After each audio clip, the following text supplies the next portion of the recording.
I'm here to tell you an incredible story. The story of how strong my stroke game is. I'm sorry.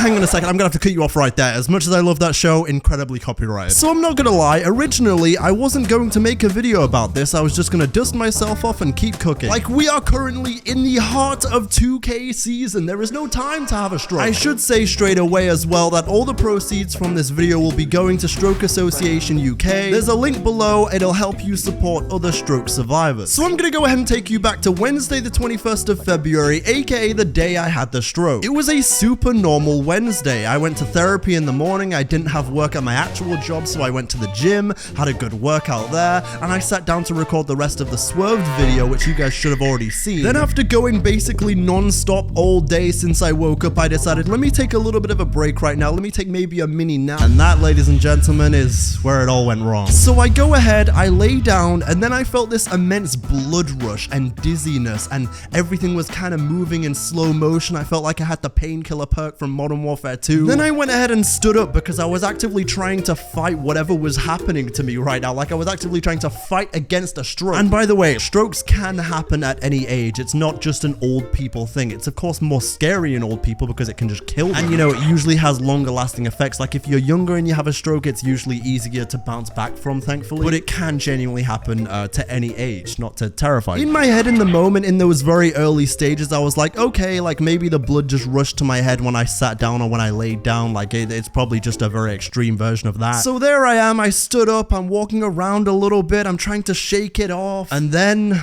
the second wave hit. And so in one fell swoop, the right side of my body is paralyzed. Like, I can't feel anything. I can just about drag it. The vision goes as well. The complete feeling on the right side of my body. My right side of my body just shuts down. And so as this is happening, I kind of drag myself into my bathroom and look in the mirror, to which I will never forget what I saw. I could only see half my face. Like, there was nothing. It was just blackness on this. Okay, I felt like Carl Grimes in that one episode of The Walking Dead where he loses his eye. Like, I literally look in the mirror and I can only see half my face. And so at this point, I'm kind of like, okay, well, maybe now it's time to call 999. Maybe now. And you know, exactly like Carl Grimes in that scene, I went ahead, I said, Dad? And no one responded. And so at that point, after seeing only half my face in the mirror, I go ahead, I walk out my bathroom, and that's where I kind of collapsed a little bit. Like, the right side of my body just kind of gave out, and I fell to a knee. And I just decided to call 999. I was like, you know what? Okay, something's happening here. I get the vibe. Something's going on. And what I'm about to tell you real quick is a bit of a side note, but it's also kind of important context. So I live on the top floor of my apartment building. Now, last November, for those of you that follow me on social media, I got trapped in my elevator on my birthday. And I was trapped in that bitch for over an hour, so I don't really take the elevator anymore. But in this situation, maybe I should, maybe I shouldn't, right? And so me thinking, well, I don't want to get stuck in this fucking elevator again for over an hour while I'm having a stroke. So I just drag myself down 6 flights of stairs. I'm like, I mean, this is surely a better option than getting stuck in the elevator and just passing out in there. So anyway, I'm outside my apartment building now, and I go ahead and I call 999, and I'm like, I think I may have had a stroke. Can I get an ambulance? And so the 999 operator is like, yeah, hi, can you go ahead and describe your symptoms? When's your birthday? What's your name? Just describe for me. Hello? I'm dying over here. So anyway, I go ahead and describe my symptoms. I'm like, this has happened, this has happened, this is how I feel. And she's like, yeah, I don't think you've had a stroke. Oh. I'm sorry? We're gaslighting me now? While you guys are going out there every Thursday at 8 p.m. and during the pandemic, oh, NHS, thank you. I'm going to war with the NHS. I'm dropping a tactical nuke on the... So anyway, I doubled down. I'm continuing on. I'm kind of like, yeah, I really think I need help here. And she's like, yeah, someone will call you back to consult you within 90 minutes. Give that guy 90... You want me to take my ass to Old Trafford and play a full 90, and then maybe at the end of the full 90, oh, that's right, I'll be dead. So I'm like, yeah, I don't really think I've got 90 minutes here. Like, my brain is literally bleeding, but okay. And she's like, yeah, well, I'm sorry, but some people are, you know, having heart attacks and stuff right now, and they need it more urgently, so you'll have to wait, I'm afraid. Oh, guess I'll die then. Guess I'll die. Guess I'll just go ahead and hope that my fucking teammate grabs my reboot card and revives me because I'm fucking going down. So there I am. I go ahead, I drag myself back up the 6 flights of stairs. I'm exhausted at this point. I just want to get some help from somewhere. Like, in my head at this point, I'm like, I don't feel great at all. Can I just take myself to a hospital, or do I need to call 999? I genuinely didn't know. And that's not me being an idiot necessarily. I'm never in hospital unless it is like a super emergency. Like, I'm normally good, which is what makes this even more weird. So I called my sister, I called a couple of friends, and I was like, help, I don't know what to do. So again, I decided, you know what, I'm actually gonna take myself to hospital. So I dragged myself again back down the 6 flights of stairs. And at this point, I started to notice that the numbness in my body was slowly starting to come back. Like, it was slowly starting to come back on my right side, which is an important detail. We'll get onto that. I think what I had was less of a full stroke and more of a mini stroke, they call it, or a transient ischemic attack, because generally what you find with mini strokes is like the effects that happen to you, they come back within 24 hours. And as I described earlier, the paralysis and everything and the blindness, like all of that began to come back by the time I was going to sleep in the hospital that night. And so thankfully the effects didn't last nearly as long. I feel like if I was maybe 20 years older, you know, that wouldn't have came back, and that's super scary to think about. But it almost serves as a warning sign for, you know, like, change your ways slightly or else a bigger stroke is coming. You know, this happens to old people all the time and they just die from strokes, like straight up. And so I count my blessings on that front. I'm very blessed that this, you know, I've been given a warning sign essentially. So then I decided to go ahead and get in an Uber to the hospital because I was like, I don't really have the kind of time to wait for my friends to get to me. They can just meet me at the hospital. Like, I don't have this kind of time right now in my head because I'm like, I don't know what's happening. So in the most Seinfeldian way, I got into this Uber, and of course the Uber driver has the most energy and the most loud, you know, energy in the world. He's like, hey buddy, how's it going? Like a fucking Disney character. I don't have time for this right now, bro. I just had a stroke. Just take me to the hospital. And you know, thankfully, he took the hint straight away that I wasn't feeling too good. However, I decided to have a stroke in the middle of rush hour. So I was sat in that Uber for way too long. Great. So yeah, I just had a stroke and I was stuck in traffic on the way to the hospital because the ambulance, I wasn't serious enough for the ambulance. NHS, you were... Again, in real time, I was being written off the show. It was like a canon event, like nothing could prevent what was happening. I knew God wouldn't allow me to get to GTA 6. I knew it. It's a tease. And in the Uber, I ended up passing out for a little bit. It was only like a brief little stint, but I passed out briefly in the Uber. And then I ended up waking up at the hospital because my system was like running wild. It was running on overdrive. So I finally get to the wing of the hospital where I was going, and well, the reception was closed until tomorrow. There was a cute little sign there saying, we'll be back open tomorrow.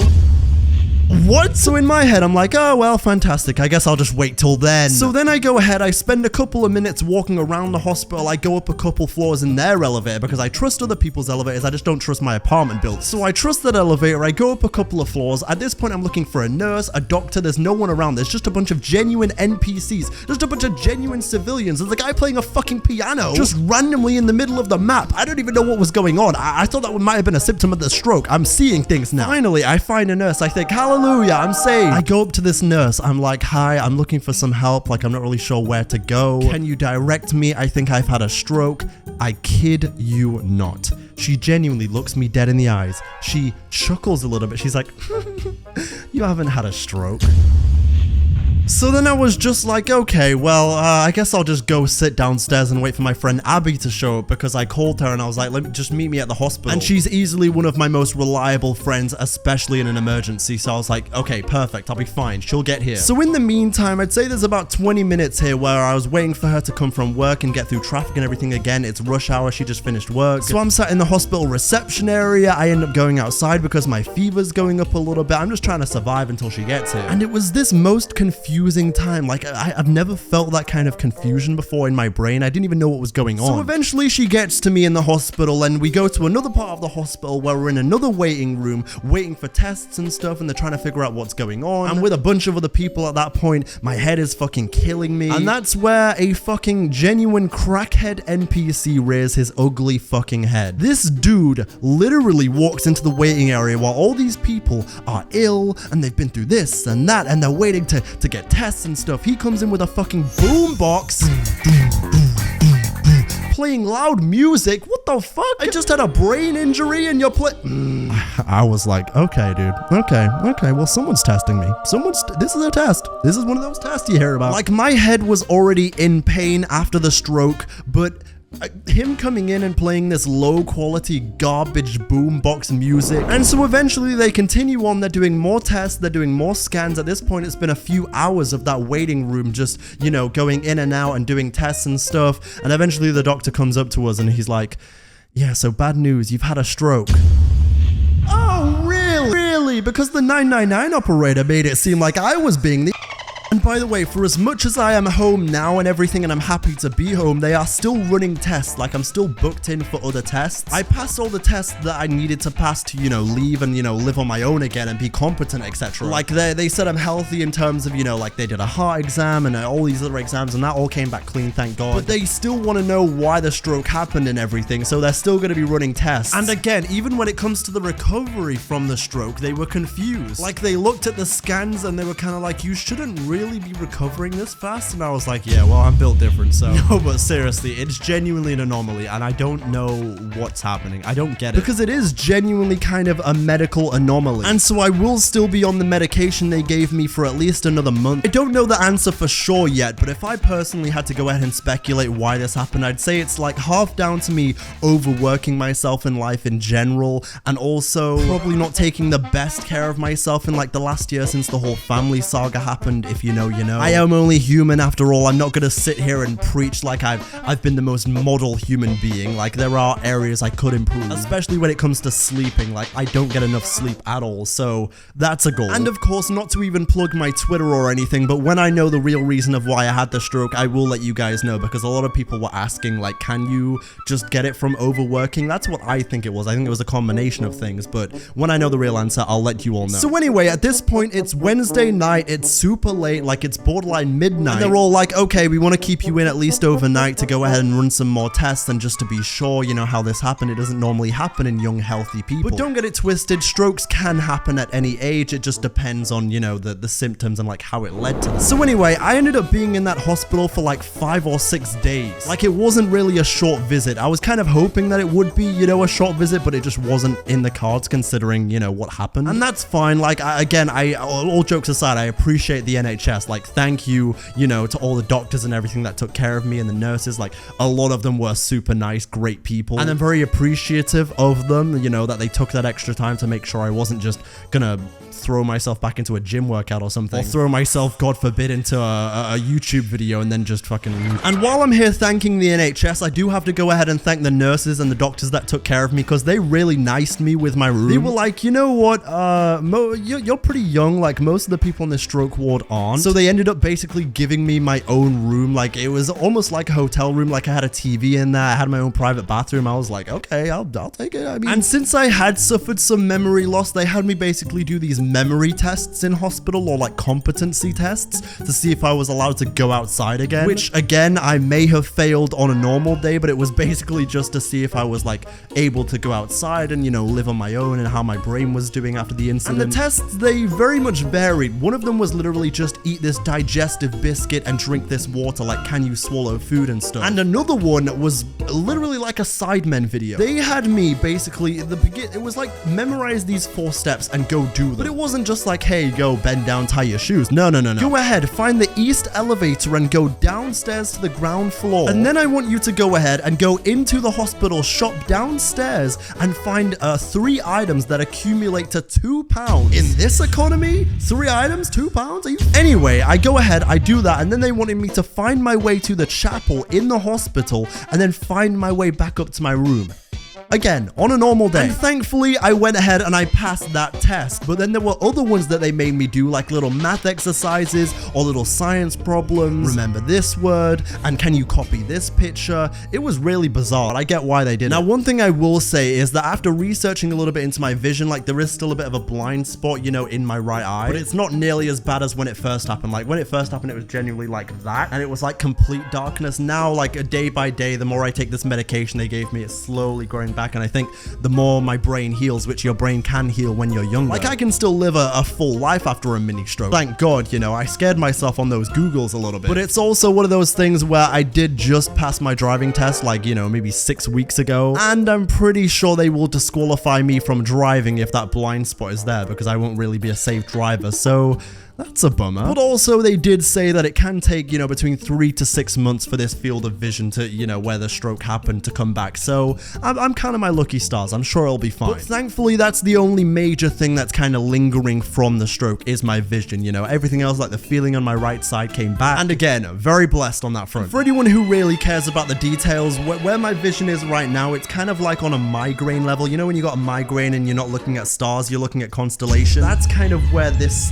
small area of my vision is, but I'm hopeful that it'll come back because I can still kind of see certain parts. It's just one area that's blurry a little bit, like starry and blurry. So for anyone that cares, you know, subscribe now for eye updates. But genuinely, thank you to all the nurses and the doctors that took care of me in that almost week span. I really do appreciate it. So many great people I ran into, so many great doctors, and so many nice people that work for the NHS. I am in good hands living in this country, because I imagine if it was America, I mean, goddamn, you sneeze over there and it's $5,000. And it goes without saying, but I obviously have to say thank you so much to everyone that was supportive during this time, the supportive DMs, the supportive tweets, the supportive texts, the calls, you know, the visits. I appreciate you all. Thank you all so much. Like, trust me when I say, I know it's a hell of a cliche when people in the YouTube game say this, but I genuinely didn't expect all that kind of support. All I wanted to do was, you know, coming off the back of what was my most popular video of all time to this day, I just wanted you guys to know where I was and what was going on. I genuinely didn't, you know, I didn't know so many people cared, weirdly. I know that sounds kind of corny and kind of weird, you know, considering my subscribers and stuff.